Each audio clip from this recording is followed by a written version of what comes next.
Just do it this way. Okay, do 1 plus parentheses.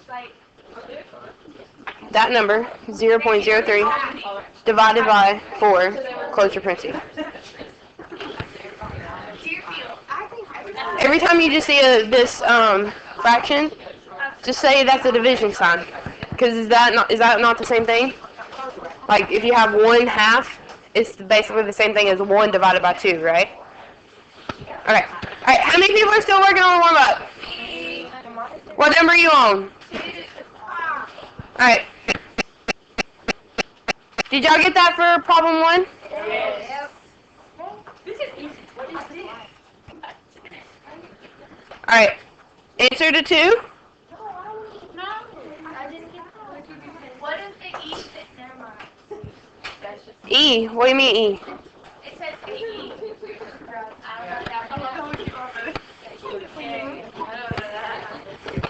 Can't bring anybody. That means that's scientific notation. So that 8 e to the negative 6 is the same thing as 8 times 10 to the negative 6, which is also the same thing as 1, 2, 3, 4, 5. Because that number is too long for it to be written into the calculator, so they do a shortcut. Alright. There's answer number 3. Alright, number 5 was something that we kind of did yesterday. It's not something that we've done yet. That is number 4. This is number 4, but on the PowerPoint it says number 5. I'm talking about number 4 on the PowerPoint. Was something different, so I deleted number 4. Now this got moved to 4, but I know it says 5. It'll be okay.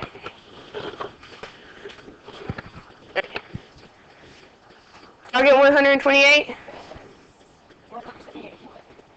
Insects. Are there any questions about any of this?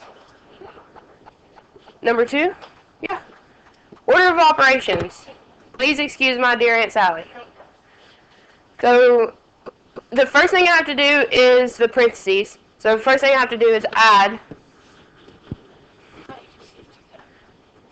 You can do that.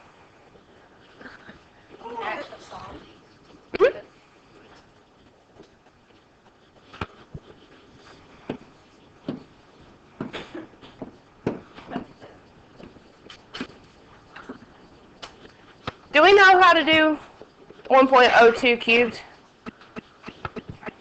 You can use it, put it in calculator. So in your calculator, do 1.02 to the third power. When you do that, you're going to multiply it by 25. Was it putting it in the calculator that you have?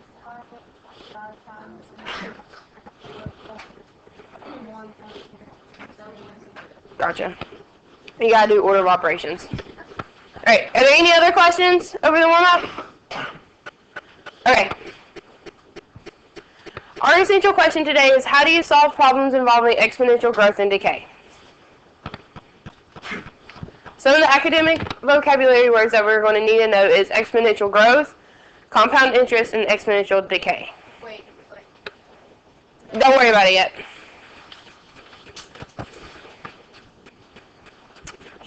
I know. Thank you. Exponential growth occurs when a quantity increases by the same rate of r in each period of t.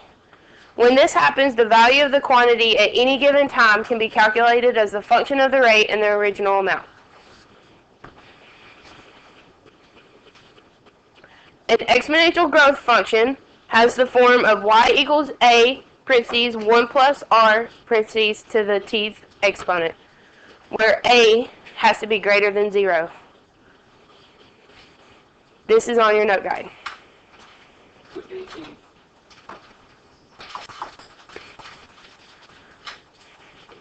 This chart is where you're going to start filling stuff in. It's not a chart on your paper, but it's underneath exponential growth.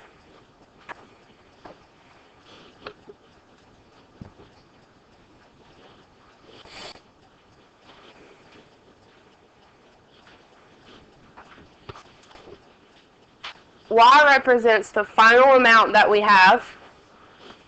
A represents the original amount or the start amount that we had in the problem. R represents the rate of growth that is being expressed as a decimal. So if it gives you like a percent or something, you have to change it to a decimal. And T represents the amount of time that passes.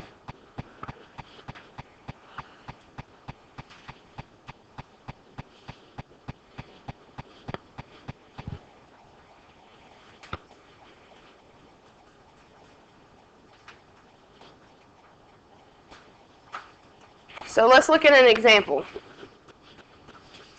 The original value of a painting is 9,000, and the value increases by 7% each year.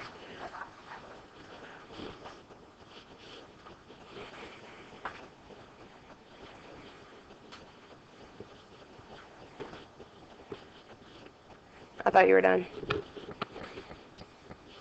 Okay. So the value of our painting increases by 7% each year.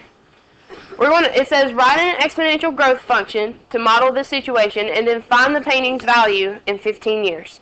So I'm going to use the formula that it gave us, which was y equals a, parentheses, 1 plus r to the t.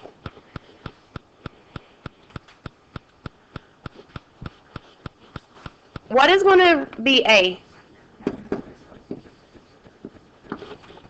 9,000.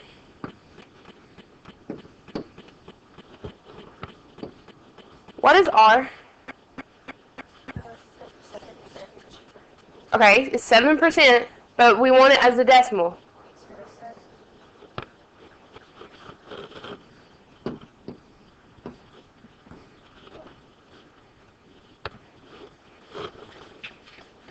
So the first part, it says we want us to write a function. So at this point, we're not going to put 15 in for t yet. If it's asking for the function, this is what it's asking for.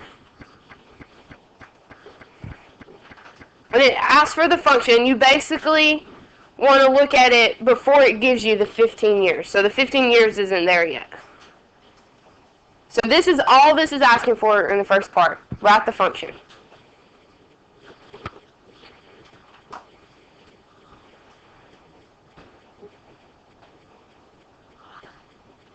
So once we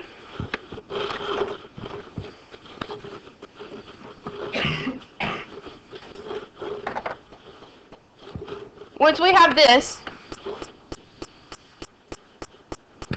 the next step is to simplify, because we know what 1 plus 0.07 is, right? So we're going to add 1 plus 0.07. So our true final answer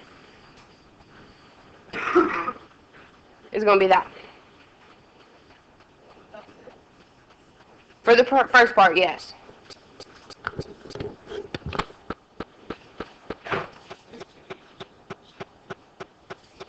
There's two parts of this question. The first part is to write the formula or write the function, and the second part is to solve for 15 years.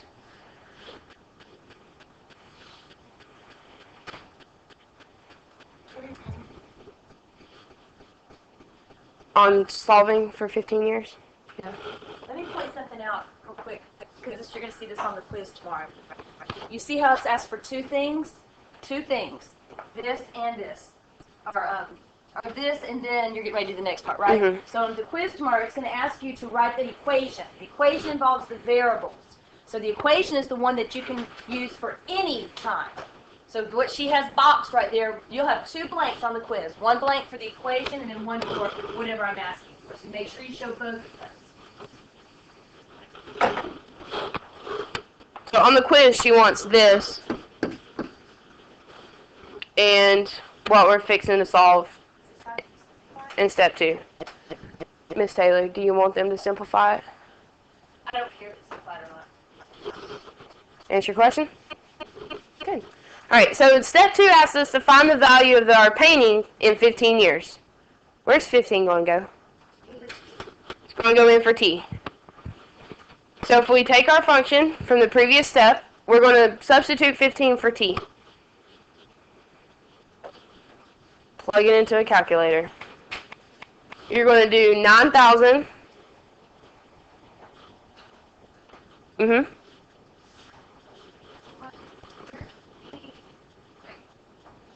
Like this where they could ask like for 1 year or 30 days. Like in the same question. That's a good question.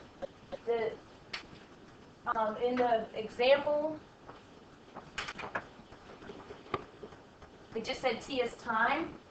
Okay, so then you can put in, you wouldn't have to put it, you're thinking like if it said 6 months, you should put in 1/2. Is that what you're thinking of? No, since t is just time, it didn't say time in years. When you're looking at the interest formula, remember I equals PRT? Do y'all remember that formula? And that one time is in years, but this time can be in anything. Does that answer your question? Because whatever you put in, you'll get out. Put in days, you'll get out days. Put in years, you'll get out years.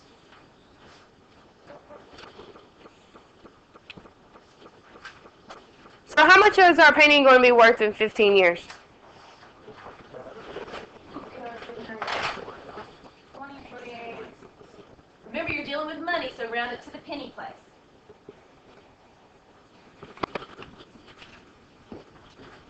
Did y'all get 24,831 and 28 cents? That's a valuable painting. Are there any questions? Alright, y'all try the next one.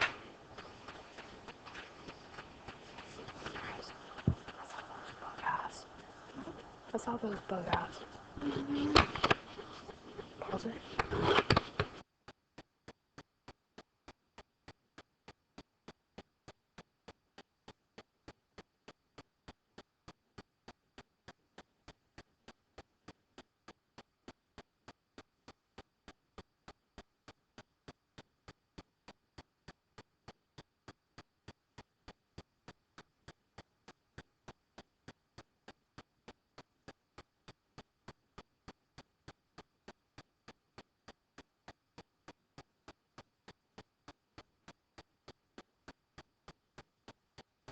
Six for t.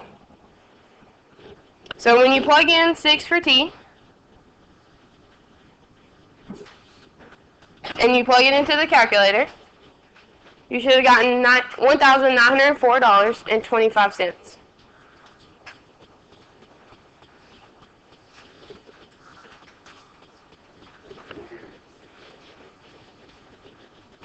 Are there any questions? Good? So the next thing we're going to talk about is compound interest.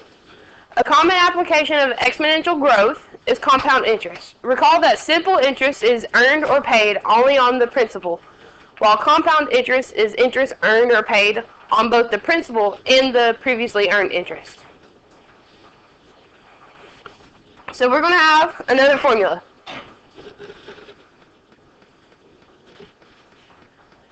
If we notice, some of the variables kind of represent something different.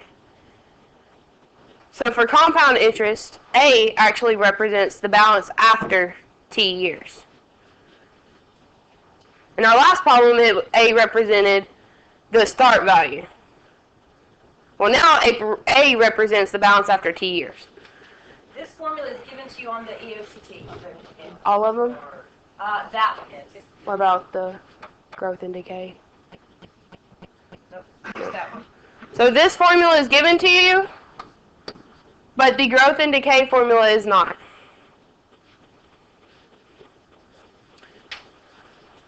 P represents the principal, or otherwise known as the original amount. R represents the annual interest rate expressed as a decimal. N represents the number of times interest is compounded per year, while T represents times in years. I want us to think about something before I go on to the next slide. In a year, how many times does annual occur? Once. In a year, how many times does quarterly occur? 4. What about monthly? 12.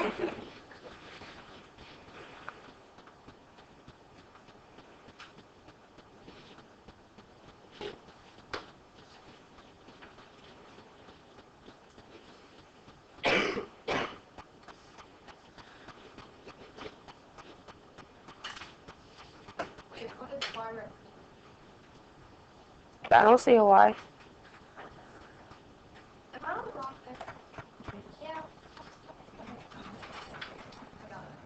Can you, like, copy down later? Yeah. Can I move on?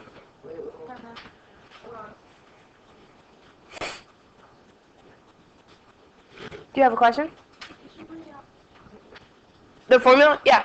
A equals P, parenthesis, 1 plus, okay, this is going to be a fraction. It's R divided by N. Close your parentheses. As an exponent, you have NT, where N and T are being multiplied by each other, but they're both in the exponent. Yes. Okay, so you could this one, the other one, Mm-hmm. we just put T for the function for the first part, you know, we didn't put T, we just plus and then the original for the first one. You mean T up here? Yeah. Mm-hmm. Well, would you leave in T?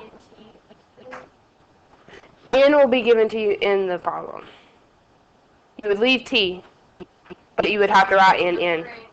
You put a number in for N, leave T. Yes. Good question. Really good question. Did everyone hear that? Okay. I'll explain it on the example problem. It'd be easier to, yeah. Wait, can you explain is? There's another slide coming up. Okay. So N is, remember when I asked y'all how many times each of these words occurred in a year? N represents the number of times that it occurs. So annually is once per year. So that means N equals 1. Quarterly means 4 times per year. So what would N equal? 4. Here's a good one. This one's not on the paper. If something occurs semi-annually, what would N equal?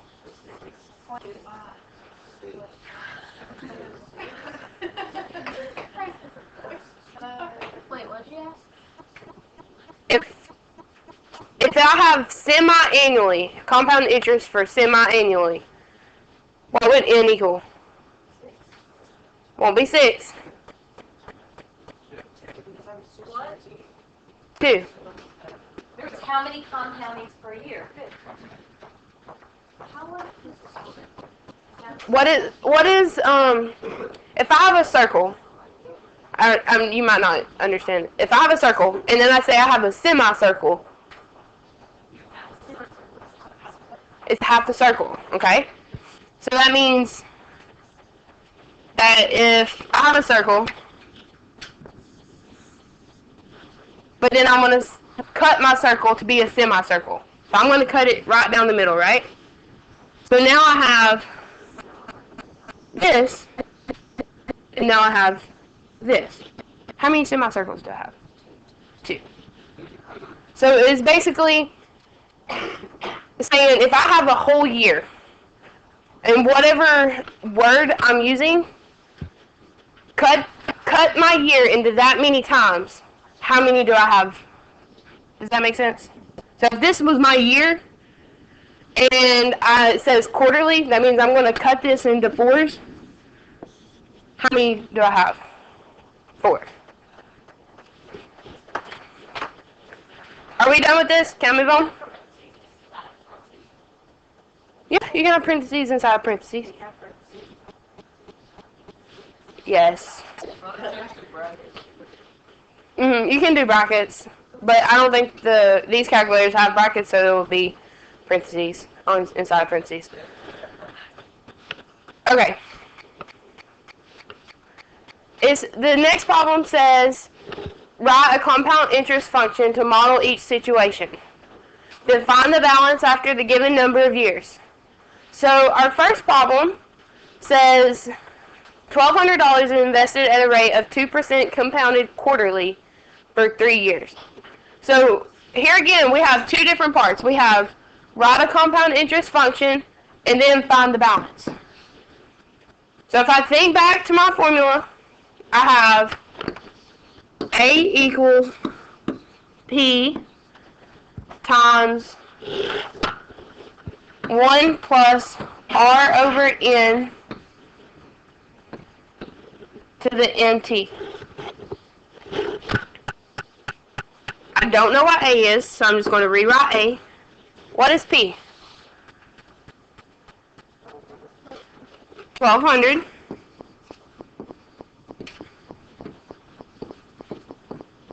What is R?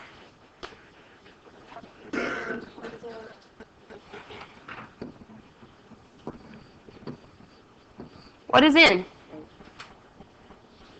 4.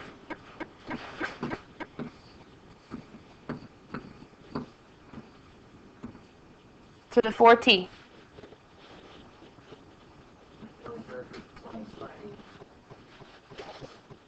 Do what?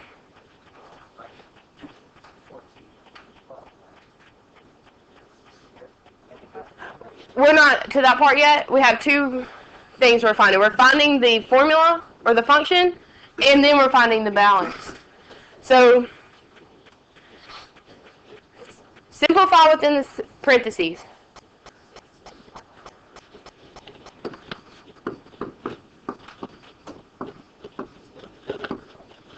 What is 1 plus 0.02 divided by 4? 1.005.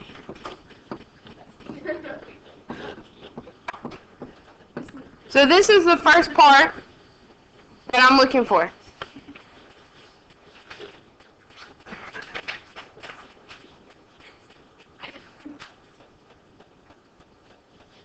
The second part I'm looking for is after 3 years. So here, I'm going to plug in 3 for t. So I'm going to have A equals 1,200 times 1.005. Now I'm going to plug in 3 for t. What is 4 times 3?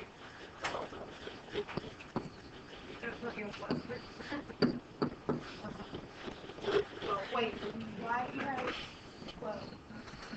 I plugged in 3 years for t. So then I plugged in 3 into t.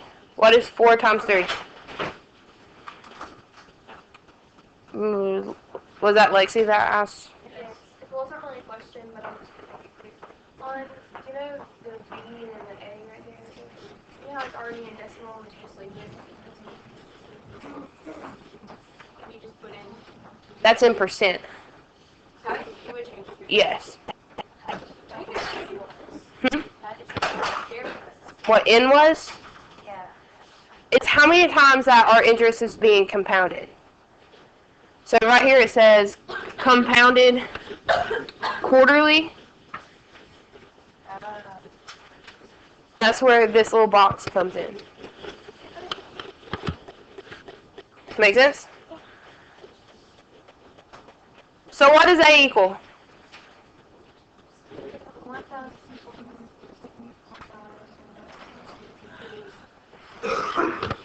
Must be on the next slide.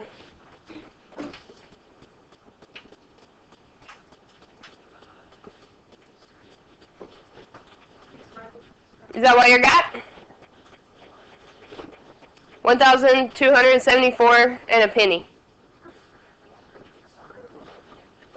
1 penny. Alright, let's look at the next one.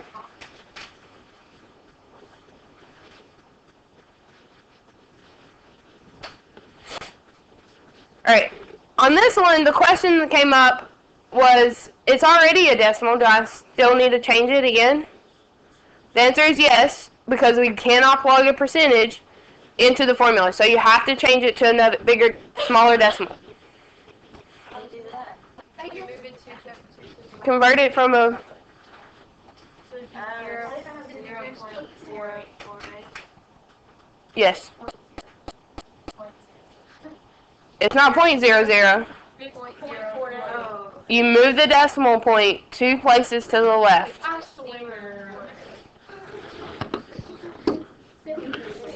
So my formula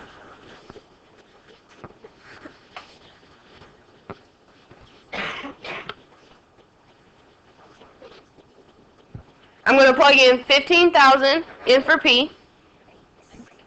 This number, when I convert it into a decimal, is going to be 0.048. All you do is move the decimal point 2 places to the left.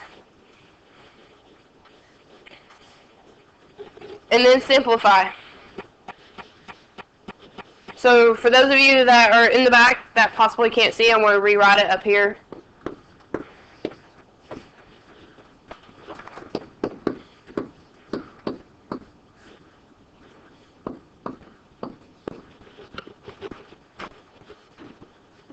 The reason why n is 12 is because it says that it's compounded monthly.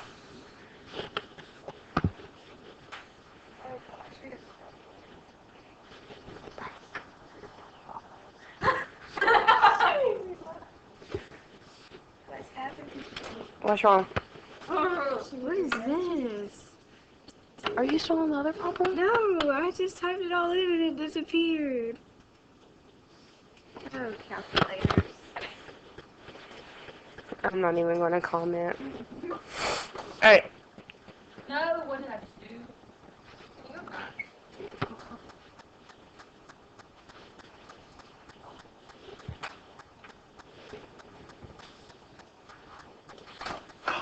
What are we going to plug in for T? 2. So after we plug in 2 for T, we're going to plug all this into our calculator. And we should have gotten 16,508 and 22 cents. You do 12 times 2. 2 people asked me questions at the same time. I didn't hear them. 24. Alright. On the quiz tomorrow, it's going to be like dividing the sections, like exponential and I haven't seen the quiz. I haven't seen the quiz, so I don't know. I'm confused about how you got the 16,500. Like, did you get this part? Okay, in your calculator, I'm going to tell you to type it in all at one time. You're going to type in 15,000, parentheses, 1.004, close your parentheses. You're going to press a button that looks like this. It's either called a caret, some people call it a rooftop. You see that button? After you press it, you're going to type in 24. Click enter. I got 1,600. You did 1,500, not 15,000. There's another 0 on the end.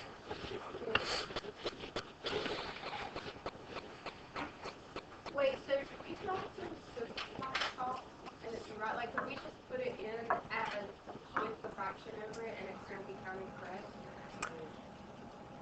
Yes, because that's what she said. But the more parentheses you add to a problem, the more likely you'll mess up in typing it.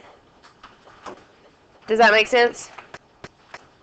Because after you keep adding more and more parentheses to a problem, the more confusing it gets. So just be careful. I think that was better up here.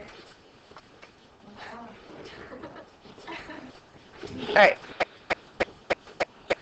I believe the next 2 are your turn problems. So try the next 2 on your own. You're probably already done. They can, whatever.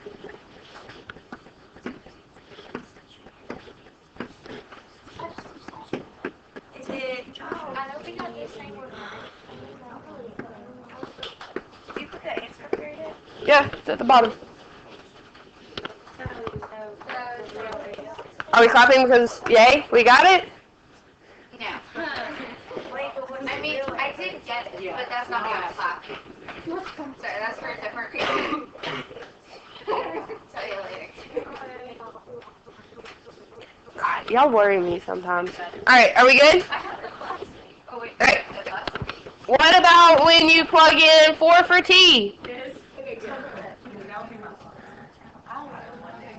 Is that what you got? 1,379 and 49 cents. I did not get that. I did not. Wait, what's Wait, your I did.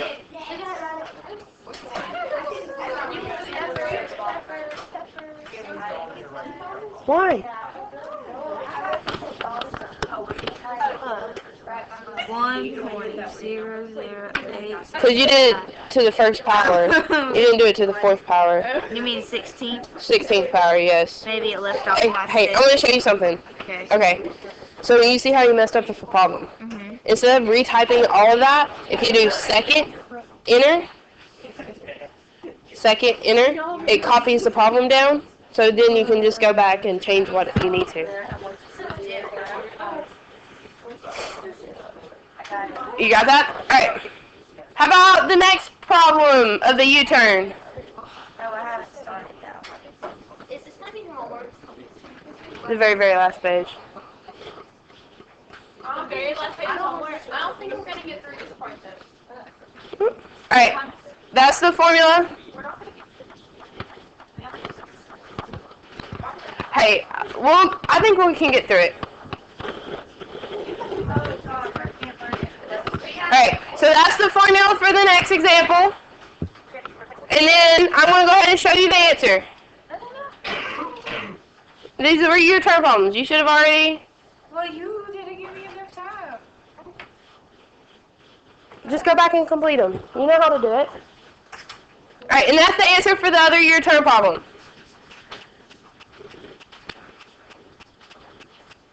So we talked about exponential growth. Taylor, Yes? can I have Tanya Smith in the main office for a moment? Yes, ma'am. You might want to take your stuff since it's almost time to go. I don't know how long they want you for or something. We might have to not do these for you today. Anyways. Okay, so we've talked about exponential growth and we've talked about compound interest. The next thing we're going to talk about is exponential decay. There's only really one key difference between growth and decay. One goes up because one gets bigger. One goes down because decay gets smaller. So an exponential decay occurs when a quantity decreases by the same rate of r in each time period of t. Just like exponential growth, the value of the quantity at any given time can be calculated by using the rate and the original amount. If we notice, just about everything represents the same. Y represents the final amount, A represents the original amount, R represents the rate of decay as a decimal, and T represents time. I do not think this formula will be on the milestone test. The one key difference between growth and decay that I want everyone to take notice of is in decay, you would have a minus sign. Bless you. Growth, that minus sign was a plus sign in growth. So when you plus something, it gets bigger, right? Normally, in general, it gets bigger. So in decay, in general, it gets smaller, so you're taking things away. Mm-hmm.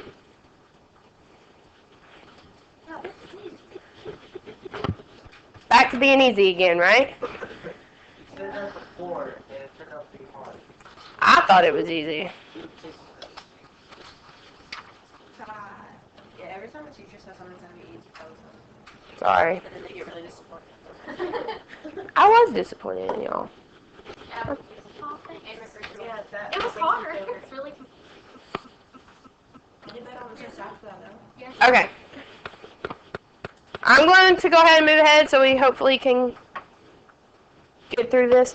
So notice an important difference between exponential growth functions and exponential decay functions. For exponential growth, the value inside the parentheses will be greater than 1 because r is added to 1. So in the parentheses, in growth, inside the parentheses will be greater than 1. For decay, the value inside the parentheses will be less than 1 because r is being subtracted from 1. It won't be negative 1, it'll just be less than 1. A number between 0 and 1. What's inside the parentheses is called the growth decay, or the growth or decay factor. So let's look at an example. The population of a town is decreasing at a rate of 3% each year. In 2000, there were 1,700 people. Write an exponential decay function to model this situation when the population, then find the population in 2012. So I need my formula. Y equals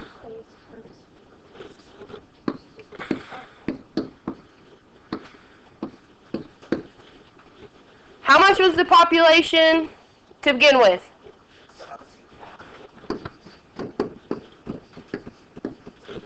$1,700. What is my rate? 0.03 t. If I simplify this, notice how my number inside the parentheses is less than 1. So my answer is going to be 1,700 with the parentheses of 0.97 t. But that's only the first part of the problem. The second part is to find the population in 2012. How many years passed between 2000 and 2012? 12. So all we're going to do is plug in 12 for t. Then we're going to use our calculator. And we should have gotten 1,180 people. Well, I feel 1,179. 79 point something, right? Round. Can't round the first. The only But can we have a half a person? So just round up. Round up or down depending on your rounding factors.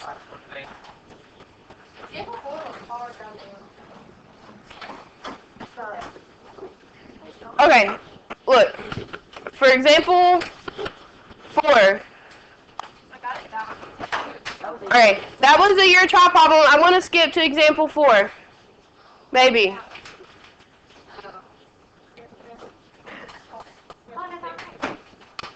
Oh, okay. Example 4 is not on the PowerPoint. Guys, I'm going to look at example 4. It says decide if the following is a growth or decay. Problem A. Why is it a decay? Problem A is a decay because the number inside the parentheses is less than 1. What about problem B? It's a growth because the number inside the parentheses is bigger than 1. That's also called the growth or decay factor. So where it says find the growth or decay factor of each of the above, what's the decay factor of problem A? 0.43. What about B? That's going to be the growth factor. What's the growth factor? 1.22. And then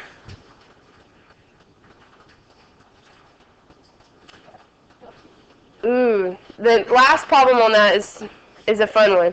Find the rate of growth or decay for each of the above. Let's look at the first one. What was the rate? Rate was R, right? So for a decay, it's 1 minus R. But if this is inside the parentheses, the number inside the parentheses was 0.43. Solve for R. You're going to subtract 1 from both sides. So I get negative R equals negative 0.57. Divide by negative 1. So R equals 0.57.